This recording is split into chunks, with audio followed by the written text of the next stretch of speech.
This is Nick. This is Jack. It's Friday, October 11th, and today's pod is the best idea yet. Yetis, we've been telling you all week about our new show, TBIY, the best idea yet. Episode 1 drops worldwide next Tuesday, October 15th. But that's 4 days away. It's so far away, Jack. So we wanted to whip up something special for you right here. Today, right now, actually, Jack, episode 1 is about to play for you. That's right. We got the episode early, just for our T-Boy listeners. For the Yetis out there, we hope you enjoy episode number 1 of our brand new show. We've actually recorded a dozen of these episodes already. Yeah, we have. They're incredible. But this episode is the best one yet. Of the best idea yet. Thanks for clarifying. You're welcome. Now, to listen to this new show every week, you'll have to subscribe to the new show page. And we dropped the link in this episode description. It's pretty simple, right, Jack? Simply tap to follow wherever you listen to your pods. It's free. It'll be in the feed every week for you. Because Jack and I found the most surprising stories behind the most viral products of all time. And each week, Nick and I will tell those wild stories, T-Boy style,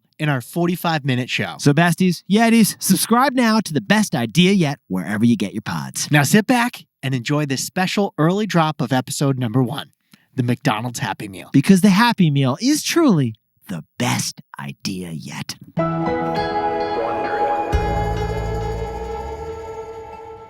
All right, Jack. So your mom hands you a Capri Sun. I don't know the flavor, but something tropical. Oh, and you've got a Gap sweatshirt on. G-A-P. I know the one you're talking about. Yeah, size husky. Oh, and then Alanis Morissette, she's playing in the background. You know, it's like a little bit of hand in my pocket, maybe a little bit of ironic. I think you're describing 10-year-old me Yes? in my minivan on a family road trip. Is that the scene you're painting? Boom, baby. It's 1998. You've been in the car for hours, man. You're hungry. You're getting cranky. Oh, and someone has to go to the bathroom. And finally, your mom decides to turn off an exit. And I know you know what the next question is. Oh, yeah. Yeah, where are we going to eat? Oh, where are we gonna eat? Oh, and then, Jack, remember, this is the BC era. Like BC, before Chipotle. Like, you can't just pop off the road, man.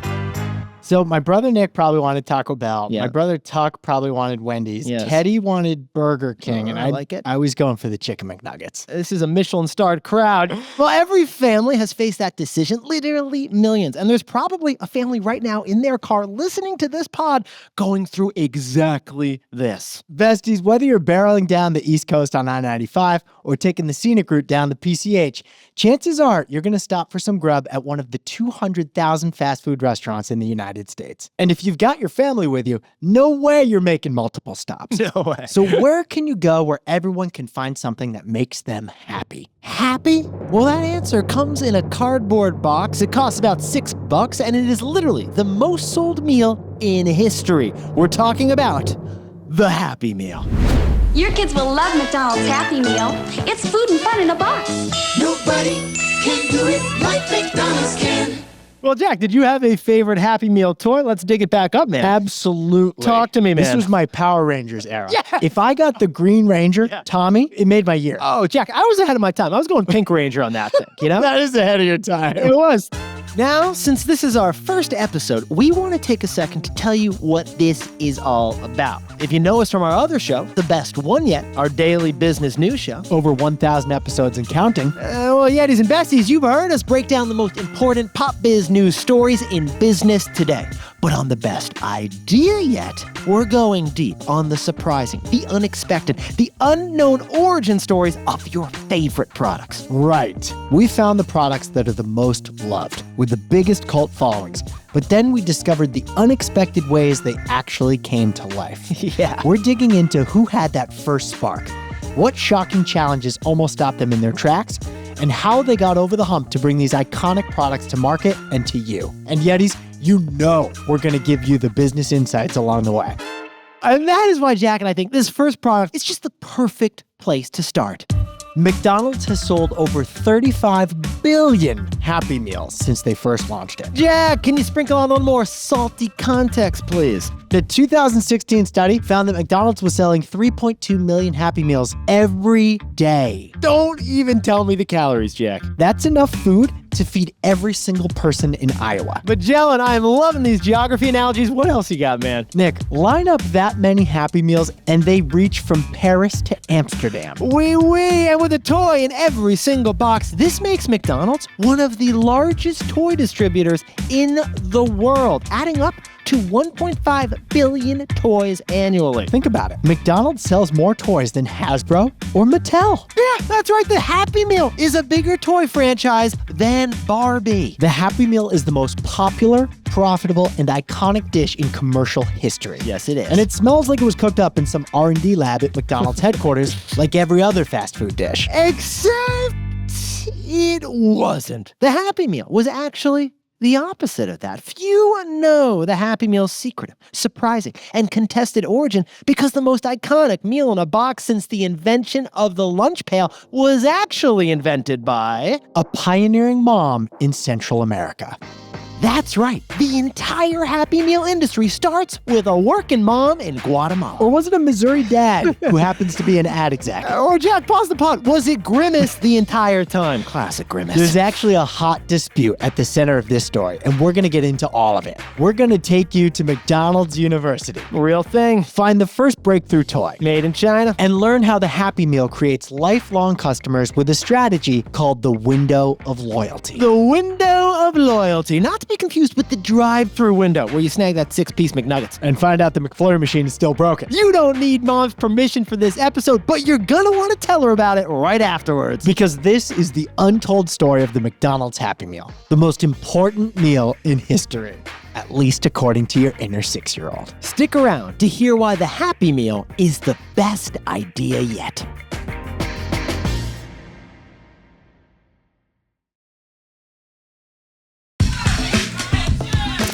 From Wonder and T-Boy, I'm Nick Martell. And I'm Jack Kravici Kramer, and this is the best idea yet. The untold origin stories of the products you're obsessed with and the bold risk takers who brought them to life. I got that feeling again. Something familiar but new. We got it coming to you. I got that feeling again. They changed the game in one move. Here's how they broke all the rules.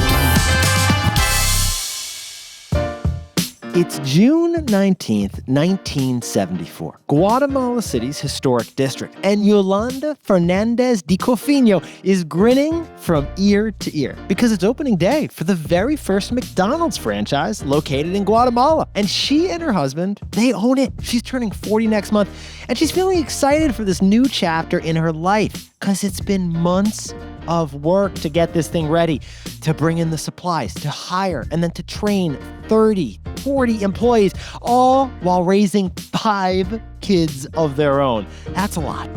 Now, quick side note, McDonald's Corporation, they don't actually own most of the restaurants. Great point, Jack. That would be the franchisees. Ah, yes. So Yolanda and her husband are small business owners, and they put up their own money to build the first Guatemalan McDonald's location. Basically, they're paying McD's a licensing fee in exchange for the rights to use the McDonald's brand, the logo, and all those salty, sweet recipes. El Mac Mas Grande. Did they call it that? Actually, may want to fact check that. But this is a system that's been in place since even before Ray Kroc, who is the cutthroat entrepreneur and eventually the Mickey D's CEO that muscled the McDonald's brothers out of their own company back in 1961. For that story, you can curl up on the couch and watch a movie called The Founder. It's a good airplane movie. I watched that on a flight the other day. But Yetis, McDonald's, they started expanding to international markets in the late 60s. But as of 1974, McDonald's hasn't made a huge dent in Latin America.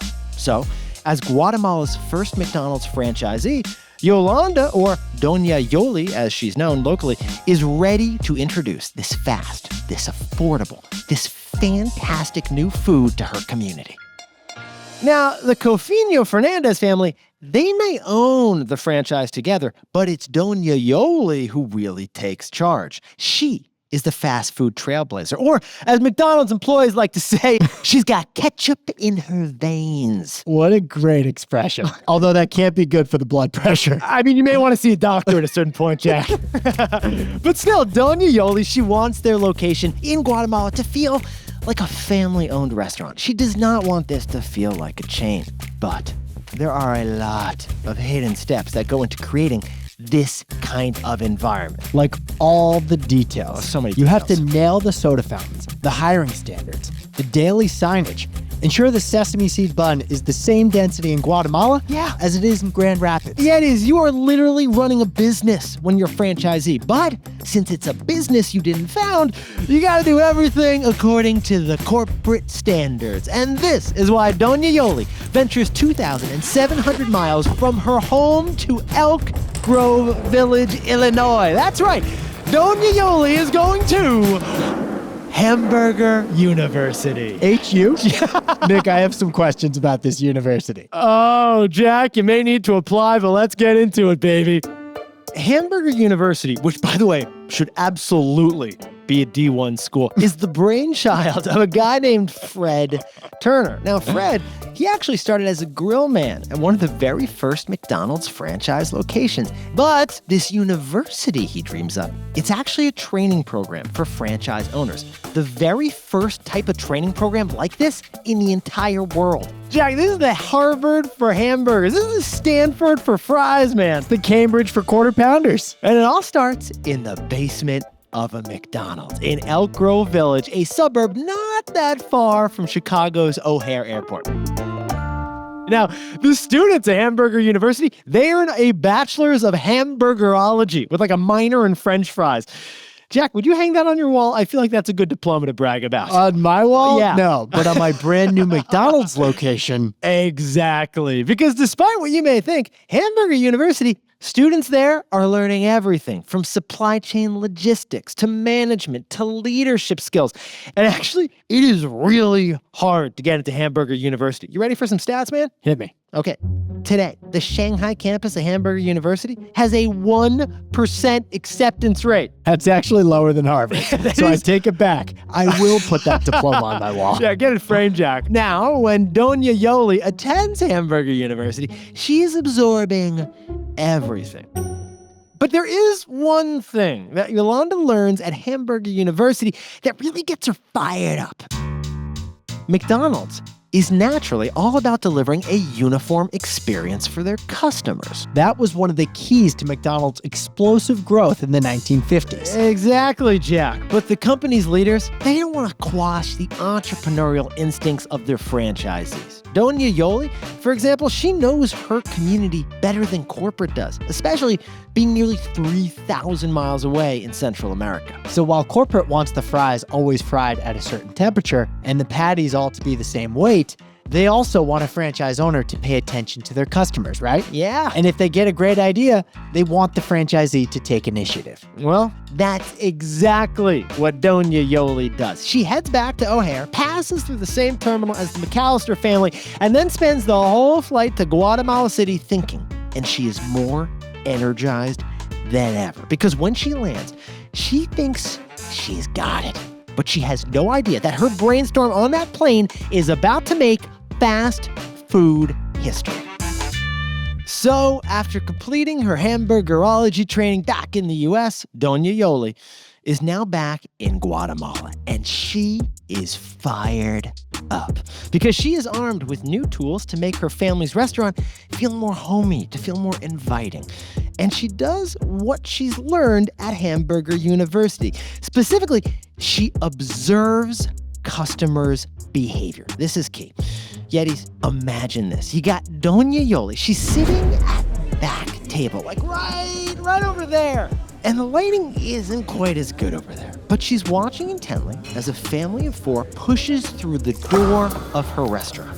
The dad, he orders first. And the mom, she's carrying this sleepy 2-year-old and is just like barely keeping their 4-year-old entertained, who's just sprinting around the tables. This is just chaos. Now soon, that family, they make their way to a booth on the right side of the restaurant over there. And Yoli, she keeps on watching. Suddenly, that 2-year-old quits eating. He's full. Fine, no big deal. But this 4-year-old also stops eating. She can't even finish her burger. She's just playing with the bun. The sesame seeds are getting everywhere. This is just not a pretty situation. So Dona Yoli, she looks around that dining area, specifically at the other children. And all of them, they have food left on their trays. That mom, she doesn't look too happy. And the dad, he is given stress vibes. Is it possible that McDonald's Guatemala City, her restaurant, is not, in fact, a great place for kids? It's literally got a clown for a mascot. What is going on here? Well, eventually, Dona Yoli figures out what's wrong. Remember, this is the first Mickey D's in the country. This menu, this thing is new to most folks. So parents, they're buying meals that end up being way too big for their kids. Have you ever seen a kindergartner take down a McDouble? A kindergartner needs a McHalf, not a McDouble. Now, on its own, this shouldn't be a problem. Dona is selling that Big Mac either way. She should be happy. But Dona Yoli is the mother of 5, and she knows that parents will not waste money on a restaurant where the kids won't eat. And if the parents stop coming, then she's basically done. Besties, this is what we call the group order dilemma. And it's a real challenge in a lot of different industries. It's the concept that one person in a group can affect where the entire group spends their money. Totally. Like the last time you had brunch with your gluten-free buddy, Timmy. Your crew of 5 probably didn't end up at the croissant bakery. You changed your decision as a group because of the one buddy who couldn't eat there. Jack, that's like why that pizza restaurant down the street, they offer salads too. It's all for that one person in the group who's counting the calories. And it's why big cruise ships, they offer bingo and shuffleboard for Nana and the playrooms with the blocks and bluey videos for the grandkids. For families looking for dinner, it's the same story.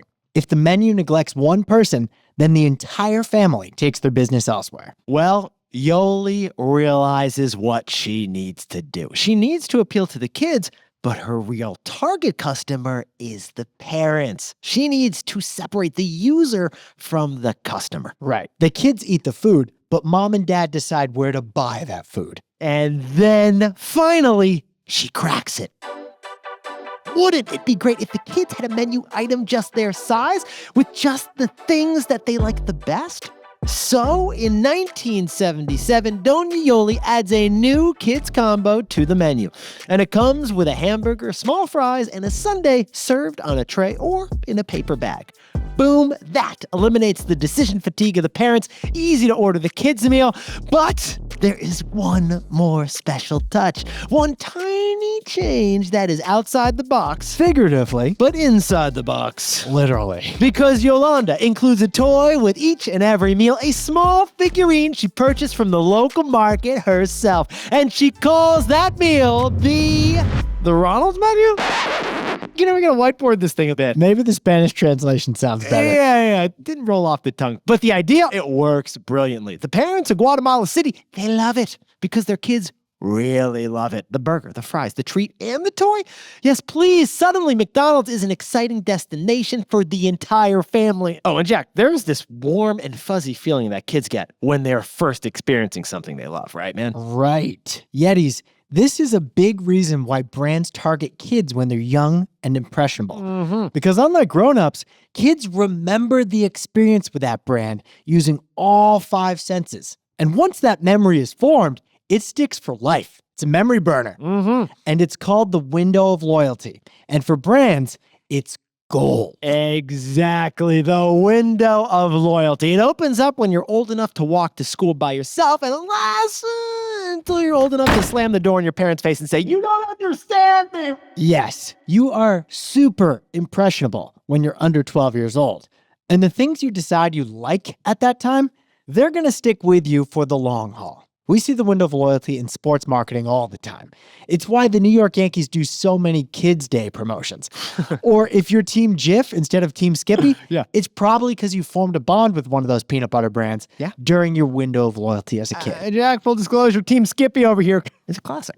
So, Yetis, with her Ronald menu, Dona Yoli is making lifelong customers out of kids for the price of a few centavos worth of toys. The ROI is incredible. The toy investment pays for itself within a few meals. Dona Yoli's sales are increasing so rapidly that her tiny franchise in Guatemala is capturing the eyeballs of McDonald's corporate back in Illinois. So, get this, a group of executives from corporate even fly down to Guatemala to visit her tiny restaurant. They see the families, they see the kids, they're playing with the little cars on the seats, and they see the Ronald menu. And then they invite Dona Yoli to present that concept, her concept, at the biggest food marketing event in the world. Is it intimidating, Jack? Sure. Is she one of the only women there? Yep. Does she check her jacket for ketchup stains 18 times in a row? Oh, she's not telling. But she shows no fear as she lays out her idea to corporate. And her enthusiasm for her idea, it is palpable. They were so impressed that they immediately took the idea and ran trials in a few choice markets. And less than a year and a half later, in 1979, they roll it out across the entire United States. So, Nick, it feels, it sounds, it seems pretty straightforward, right, man? Yeah, it does. Dona Yoli came up with a Happy Meal and changed the world forever, right? Well, pause the pod, Jack, because there is one advertising man over in Kansas City who begs to differ. This guy thinks it's his idea, and he is going to go to all kind of lengths to prove it.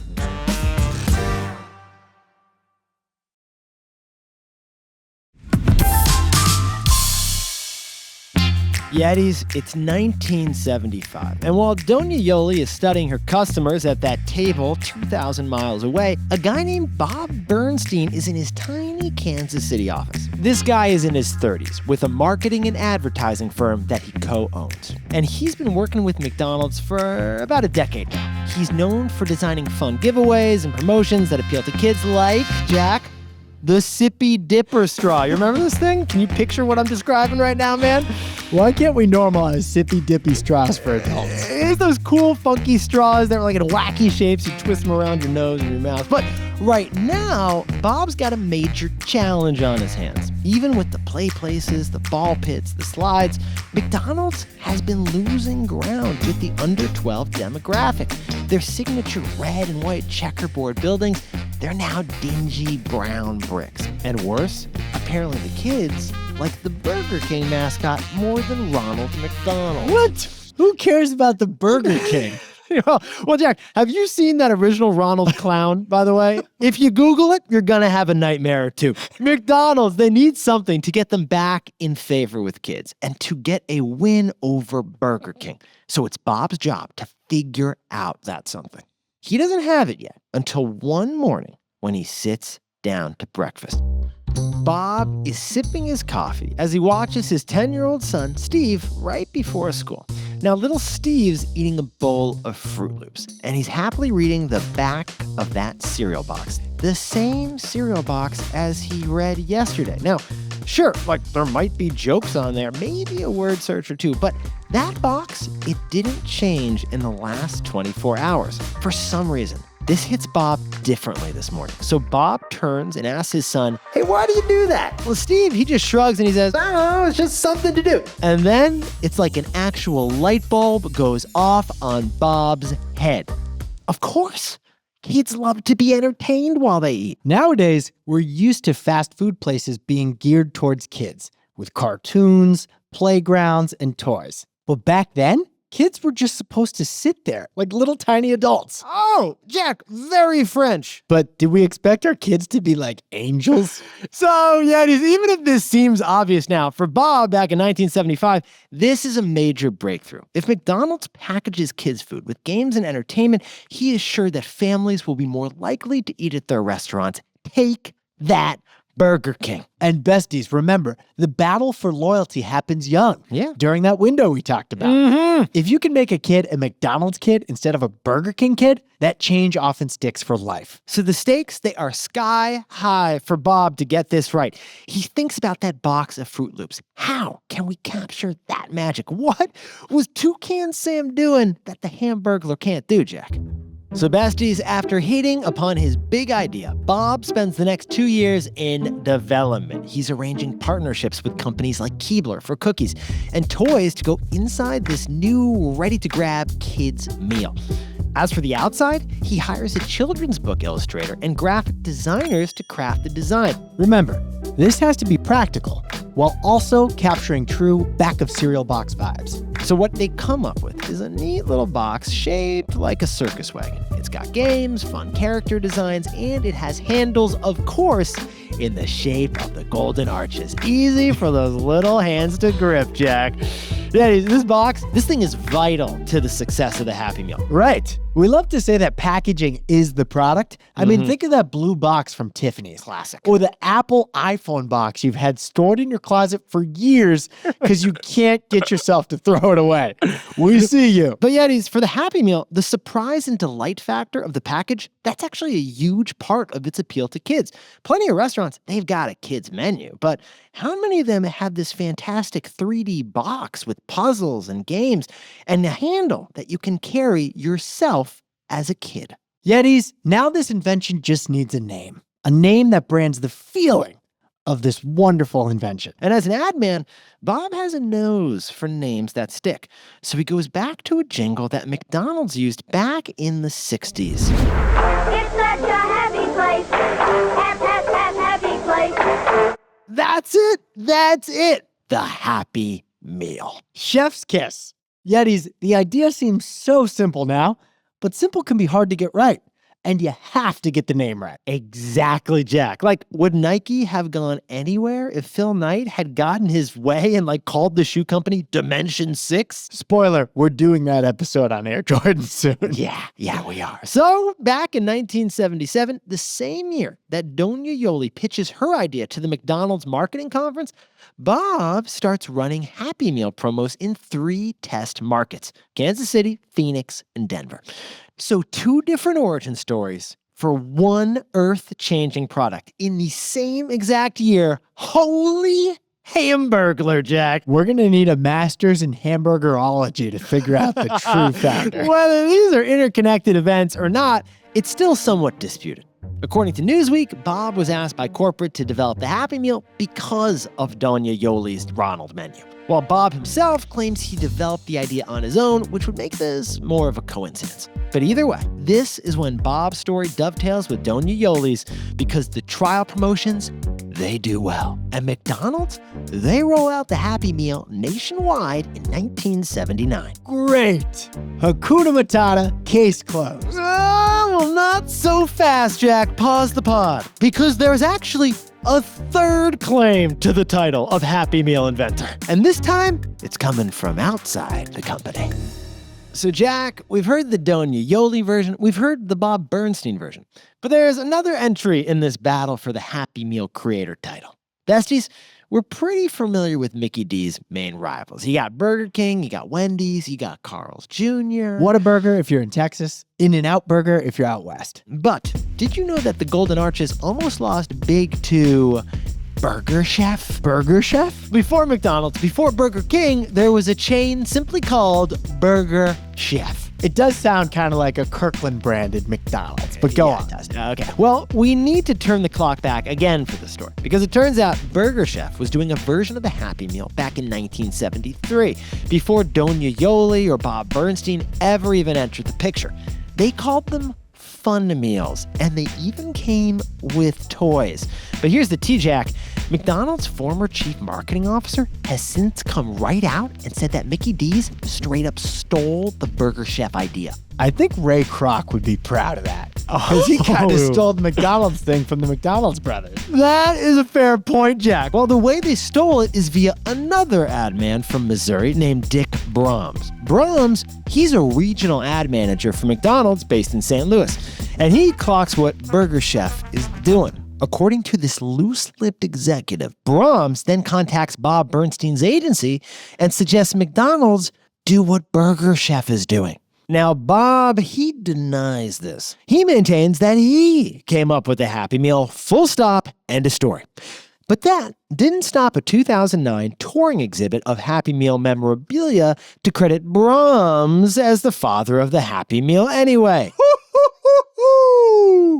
That is some tea right there. Now, could it be just that sometimes a great idea is in the air? Like when there were 2 Fyre Fest documentaries happening at the same time? Or, Jack, wasn't there the Seinfeld episode? These ideas, they're just in the air. Because in business, it's rarely who had the idea first. It's who got to the market best. Yes. First come, but best served. So McDonald's Corporation eventually puts the whole who invented the Happy Meal matter to bed. Well, actually, kind of. Because in 1982, McDee's presents Dona Yoli with the Ronald Award for the idea of the Happy Meal. But then they also celebrated Dick Brahms as the father of the Happy Meal after his death in 1988. And then in the 1986 History of McDonald's called McDonald's Behind the Arches. Great name. Bob Bernstein and his ad firm get the credit, period. No mention of Dona Yoli, no mention of Dick Brahms. I mean, Nick, let me add it all up here. Please, Jack. Those two guys admit that they stole the idea from Fruit Loops and from Burger Chef. Only Dona Yoli claims to have originally come up with the idea, and it was inspired by her instinct to make families happy. Honestly, Jack, when you add it up like that, it seems pretty clear she deserves the most credit. Plus, she'd go on to innovate another major kid-friendly attraction, the McDonald's birthday party. Okay, she's definitely most deserving after that. Yeah, that was a That's classic. real. McDonald's birthdays were always the best birthdays. Yeah. Forget bat mitzvah, McMitzvah. So Team Dona Yoli all the way. All the way. So it's 1979. The Happy Meal, it's now out in the world. But here's the twist. The Happy Meal almost flops right out of the gate. The Happy Meal, it almost dies in obscurity years before you and I ever dunked our first McNugget. That is, until the Happy Meal hits a critical inflection point that will rocket it to success with the help of a futuristic telephone from Stardate 7411.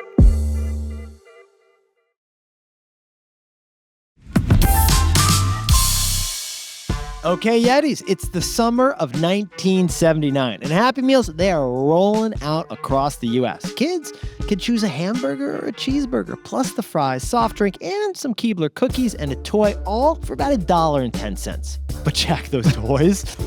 Woof, man, woof. What kind of toys were we talking back in 1979? I mean, honestly, they were pretty mid, like stencils, tops, a Grimace-shaped eraser. Can you picture what I'm talking about here, man? Not gonna cause a stampede. Feels more like a back-to-school list from 4th grade. The kind of toys you're like, I'd like to speak to a manager. Well, meanwhile, these toys, they're kind of a pain in the bun for the franchisees, too, because the box is complicated. The toys, they take up storage space. Remember, the fast food industry is built on efficiency. And the Happy Meals, they're just a real drag on that efficiency. Yeah. For this product to be worth it, Happy Meals need to perform better than just fine. Happy Meals need to be a force. But then McDonald's gets a chance to step up its toy game with the release of a certain 70s sci-fi movie set in a far-off space. No, not that one, Luke. Sorry, not that one. It's actually the other one. Travel forward with us, 300 years into the future. We are aboard a huge starship called the Enterprise. This is the return of Captain Kirk. That's right, it's Star Trek, the motion picture. It's coming out as a big holiday movie, and the marketing folks over at McDonald's, they see an opportunity. So they arrange the company's first ever cross-promotion with a Hollywood film. And suddenly, the Happy Meal gets a major toy upgrade like it's Christmas. McDonald! For you parents who don't speak Klingonese, he's saying, people of Earth, unite and bring your kids to McDonald's for a Star Trek meal. Not even Santa could have delivered better toy numbers after that ad, Jack. Right? Mickey D's goes all out on the Star Trek themed toys. A special ring, a board game, and a mini version of the USS Enterprise. Jack, even a little plastic video communicator, that's a toy with a screen, and it displays a Star Trek comic strip in the Happy Meal. It's like a make-believe walkie-talkie that works in outer space. Well, all of this, besties, it drives demand even further. And it's not a one-and-done thing. Like, kids keep wanting to go back until eventually they collect all the toys. The collect 'em all drive is real, and it's spectacular. Yes, it is. This was Pokemon before Pikachu. Oh, yeah. McDonald's would use this tactic again and again, including with their legendary McDonald's Monopoly promotions that have been going on and off for the last 3 decades. Yetis, this is how the Happy Meal toy craze takes off. It's a major inflection point for the product and for the entire company. So McDonald's will start partnering with every toy company, from Mattel and Hasbro to Lego and G.I. Joe. A Hot Wheels promo from 1983, it's so popular among franchisees that McDonald's purchases 44 million of those little cars. Jack, can you sprinkle a little toy context for us over there? That's a third of Mattel's entire worldwide Hot Wheels supply. Now, eventually, McDonald's does score a Star Wars tie-in. Also, E.T., the Power Rangers, Teenage Mutant Ninja Turtles.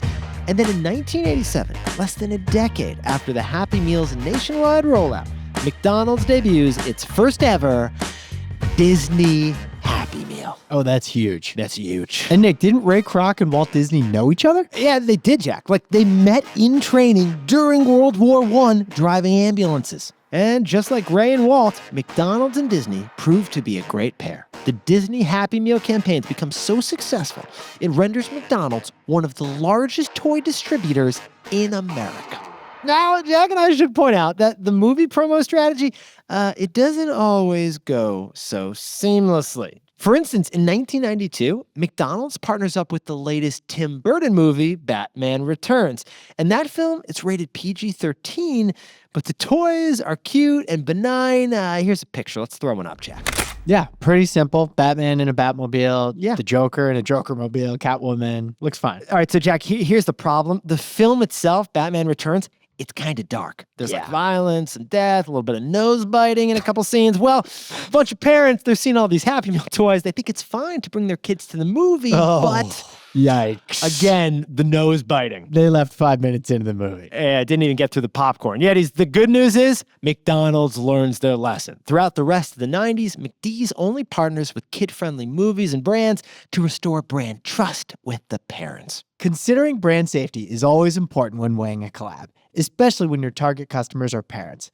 But if you do mess up, apologize fast, apologize totally, then you can move on. But Jack, that Happy Meal, it's really overcome a lot of challenges lately. Because remember that little film, Super Size Me? It's about a man who eats nothing but McDonald's for a month, only to develop liver problems and gain 25 pounds. It drives a whole lot of press cycles, man. And while the film's scientific findings eventually come under fire for not being entirely scientific, McDonald's acknowledges it might be time for some healthier options. So they revamped the Happy Meal menu in the 2000s to reduce the grease and the empty calorie factor. Smaller fries, apples instead of a cookie. You can kind of picture this, right, Jack? Kind of a fun police situation. Well, apples, they may be less fun than cookies, but McDonald's willingness to address criticism reinforces that brand trust with the parents.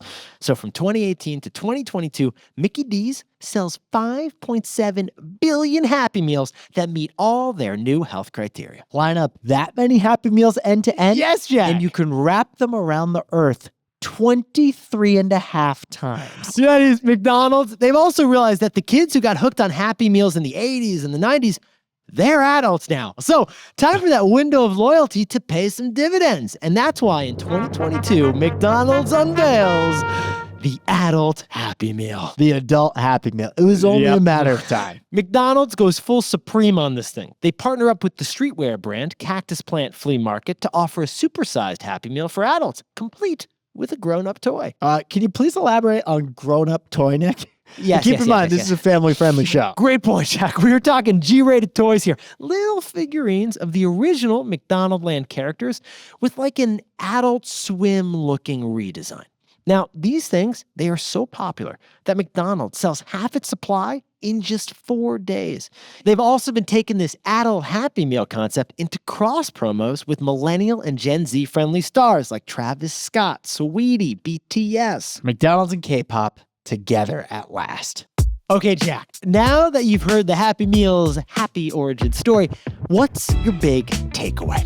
For me, it's got to be the window of loyalty. Brands that bond with kids young, bond with them for life. And not only will they keep coming back, they'll pay extra for that nostalgia factor as they grow up. Totally. And Nick, this pays dividends in the long term. We saw that since McDonald's got you when you were young, they were able to launch the adult Happy Meal and you bought it.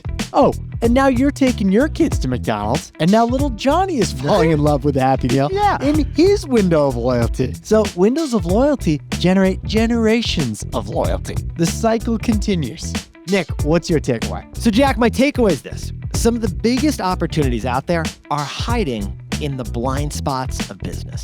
So we've got the Happy Meal, and it's because of Dona Yoli's unique perspective as a mom of 5, and because she was a franchise owner in a newer market. She could see something on the ground level that the mostly male executives back at corporate, they just couldn't, or at least they didn't see at that moment. So McDonald's blind spot was kids and families. Yeah. And Dona Yoli's like, Hey, there's kids and families who could use some food over here. maybe something designed just for them. Yeah, let's do that. And finally, we should mention that Yolanda Fernandez de Cofino, or Dona Yoli, became president of McDonald's in Guatemala and was celebrated for her contributions to the Happy Meal for the rest of her career, including winning the so-called Golden Arches Award, the company's highest honor. She would live to age 87 and is remembered with love to this day. She didn't just create the Happy Meal. She changed the most iconic brand in the world, and she changed restaurant culture worldwide. Yeah, today we have kids' menus, toys, even the crayons that waiters and waitresses hand out at a restaurant. That's all part of her legacy. And as current parents and former kids, we're thankful. Actually, we're happy. And now we've come to what's honestly my favorite part of the show. Jack, the best facts yet. Hit them off, Jack. What do you got? By rough estimates, there have been more than 35 billion Happy Meals sold. Yes. Or about 4 for every man, woman, and child on the planet. Which makes the Happy Meal one of the most sold commercial meals in history. For its famous fries, McDonald's uses the russet potato for its long shape, and that optimizes the number of fries that can come out of each spud. Nick, what do the Chicken McNugget, the Egg McMuffin, and the McDonald's drive-thru window all have in common? Other than the letter M and like 600 calories, I'm not entirely sure. What do you got, Jack? They were all dreamed up by Fred Turner, Freddie! the guy who founded HU, Hamburger University. Boom! Get this guy into Phi Beta Kappa, baby. Fred rose from the ranks of fry cook all the way up to company CEO. Fred, thank you for your service. Here's another one. With McDonald's franchises operating in 100 countries on 6 continents, the Happy Meal looks really different all over the world. All right, Jack, can you take us over to Japan, maybe? The Happy Meal in Japan is called the Okasama Lunch, and it has things like fried shrimp and sweet pudding. I mean, seafood and dessert. I can work with this, baby. You can even get your Happy Meal in a tray shaped like a train with real dry ice coming out of the smokestack. Jack, that's not a food, that's an experience. And that is why the Happy Meal really is the best idea yet. There it is. The best idea yet. Episode 1 is in the books. Jack, I gotta say, the perfect complement to your daily T-Boy listening habit. Now, before we get to the credits, we gotta ask you to follow or subscribe to the new show right now. Besties and Yetis, just tap the follow or subscribe button wherever you get your pods so you get this new show every single week. And we made it easy for you by putting the link in the episode description. Jack, I gotta ask, that was episode number 1, the Happy Meal. Episode number 2? Oh, did I just spoil it? Yeah, don't shave that mustache because our second episode is on Nintendo's Super Mario, the most successful video game franchise of all time. The Italian-American plumber from Brooklyn, known as Mario, was created by an artist from the forests of Japan. We'll tell you all about that and their business strategy called The Infinite Game. So subscribe right now to the best idea yet. We have a link in this episode's show notes. And Jack and I will see you on Monday for our regular daily T-Boy programming. Let's hit the credits. Let's do it, Jack.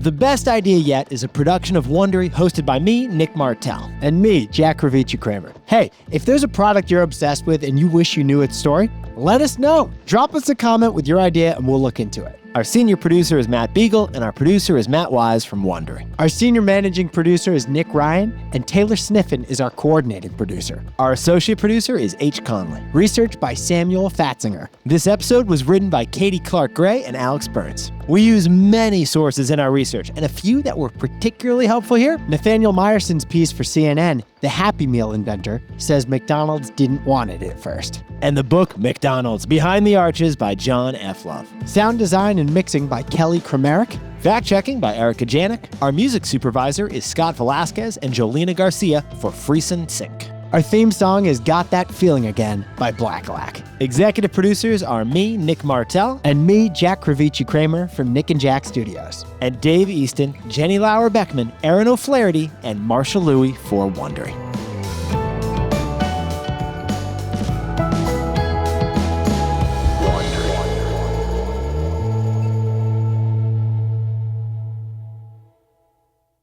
Da da da da da da